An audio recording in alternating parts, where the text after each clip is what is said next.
Hello, I'm Sarah from the Baby Wearing Academy. I'm a qualified and insured baby wearing consultant, and I'm here today to talk to you about this style of adjustable pouch sling.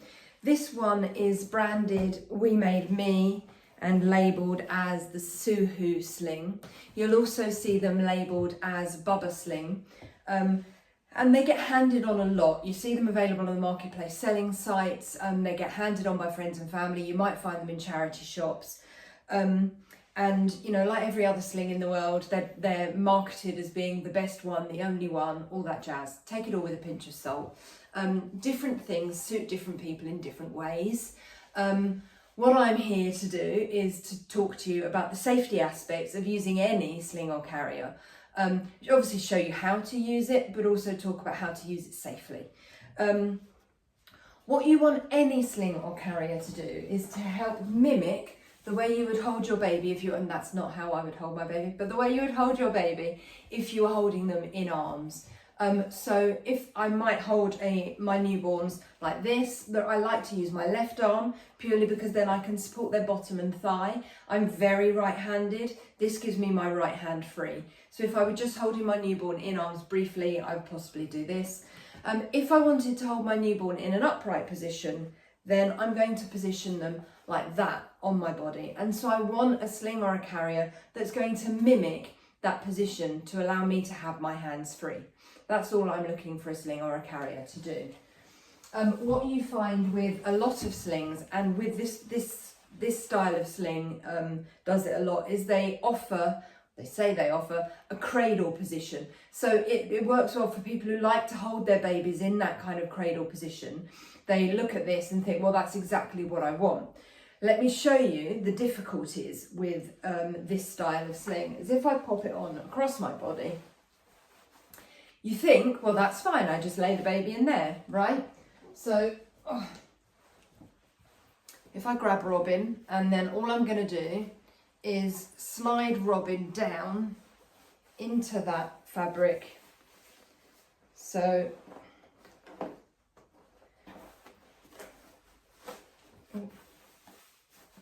there we go. So that's a cradle style position.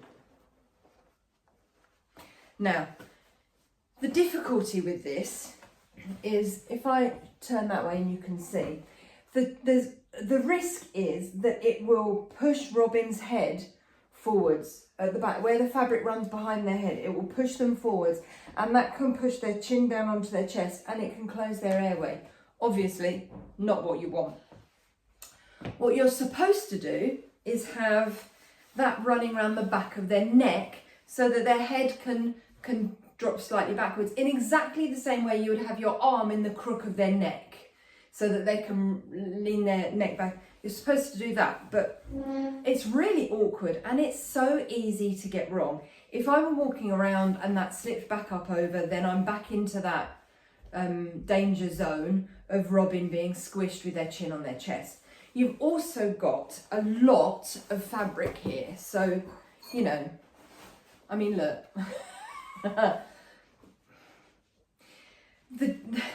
I mean, it's just crazy. If you're to go through safety things, what you want in terms of safety is high, tight and visible. Now, Robin is not particularly high. They're all the way down here. If I wanted to hold a newborn, I'm going to hold them up here. Okay, so let's just tighten this to keep Robin up where I want them. So, oh, there you go. Oh. And this one. So what that actually does is it only in fact, it hasn't really tightened that or that. It just tries to close that gap. So it feels tighter around my body, but this is no tighter. This is no tighter. I've still got all of this fabric, and I've still got a baby all the way down there. So yes, it's higher, it's tighter. Robin is still not visible. So, I mean, you know, I can make Robin visible. It's just not ideal. In this sort of cradle, it's just not ideal. So, can I now... See, now I can't even loosen it. It's so hard to move the fabric through the buckle. I can't even loosen it, so sorry Robin, I have to turf you out very unceremoniously. Oh, so if I can then take that off to loosen it,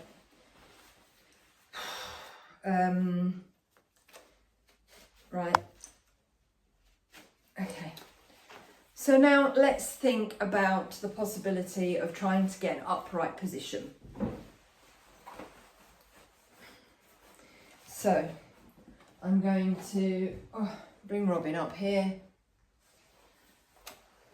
feet through, and just like I would with a ring sling, I'm going to put all of that fabric into the back of Robin's knees, get that nice kind of seated position with their knees up and their bottom down, and then I can just take the top edge of the fabric and pull it up to the nape of the neck. It's really loose, really, really loose. So without letting go of the baby, can I tighten it? Now, for starters, getting hold of this, I don't know which one of those is supposed to tighten the top edge.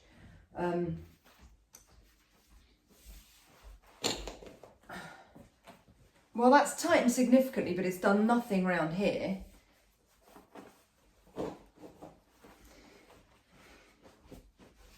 This is not holding Robin at all. I mean, it's stopping them falling out down here. But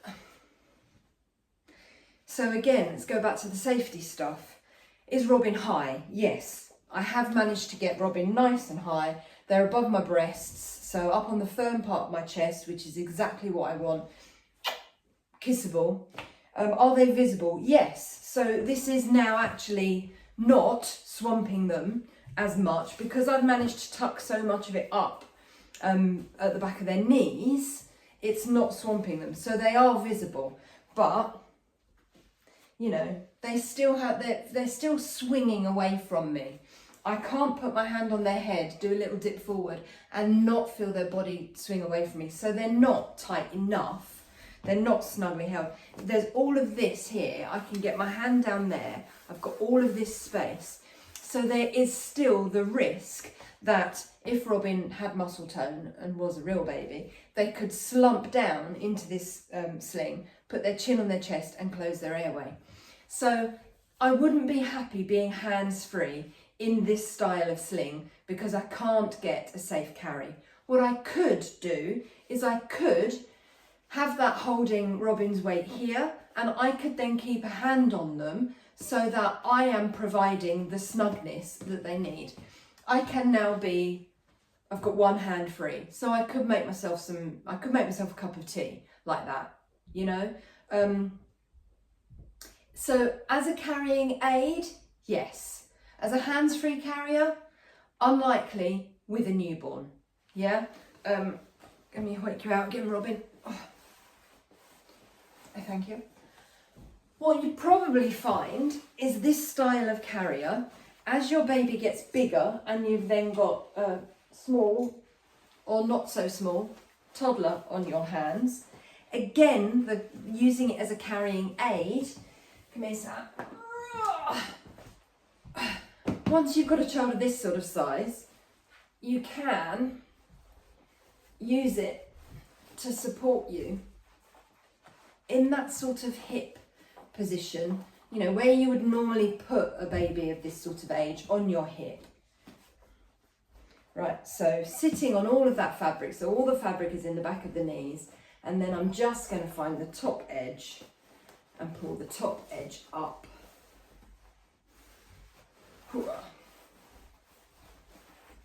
There you go. So, in terms of a bigger child, I mean this, rock solid, I'm 100% hands-free. I don't have a problem with that at all. That, love it, great. For a newborn, not so much. It's going to be much harder to get a safe carry with a newborn, but for a bigger child, as a carrying aid, as an emergency sling, say under the buggy or in the boot of the car, for those mummy up, minute, you know, moments, then yeah, fantastic, love it.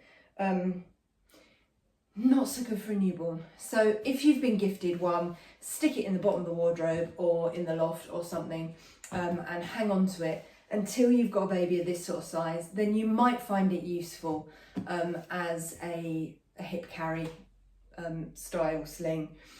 Definitely a cheaper alternative to the ones that you're currently seeing all over social media, with their leopard print barely covering the bum. Not a great option. This, much better in that sense. Yeah, so not great for a newborn. For a bigger baby, as a hip carry option, short periods of time, absolutely great. If in doubt, then do check in with your local sling library or baby wearing consultant, who honestly are unlikely to have this style of sling, but if you've been gifted one, will be able to help you try it with your baby and go through the safety stuff with you. Remember, you're always looking for your sling to hold your baby high, tight and visible. I hope that helps. I'll see you soon. Bye.